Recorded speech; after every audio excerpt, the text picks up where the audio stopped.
गुजरातमधील अहमदाबाद शहरातील मेघानी नगर परिसरात एअर इंडियाचं एक प्रवासी विमान कोसळल्याने एक मोठी दुर्घटना घडली आहे। या विमानात 242 प्रवासी आणि 10 क्रू सदस्य होते। विशेष म्हणजे या विमानातून गुजरातचे माजी मुख्यमंत्री विजय रुपाणी हे देखील प्रवास करीत असल्याची प्राथमिक माहिती कळते। हे विमान अहमदाबादहून लंडनच्या दिशेने दुपारी 1:31 उड्डाण करत होते। मात्र उड्डाणानंतर अवघ्या 7 मिनिटात म्हणजेच 1:38 विमानाचा संपर्क तुटला व काही क्षणातच ते मेघानी नगर येथील एका रुग्णालयाच्या इमारतीवर कोसळले। दुर्घटनास्थळी भीषण स्फोट झाला असून धुराचे रोळ आकाशात पसरलेले दिसले। दुर्घटनास्थळी 3 अग्निशमन दलाच्या गाड्या, एनडीआरएफ जवानांचे पथक तसेच स्थानिक प्रशासन तात्काळ दाखल झाले।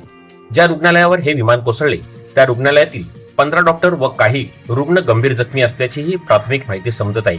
दुर्घटनेपूर्वी कॅप्टन सुमित समरवाल यांची नियंत्रण केंद्राशी मेडे कॉल करून आपत्कालीन परिस्थितीची सूचनाही दिली होती।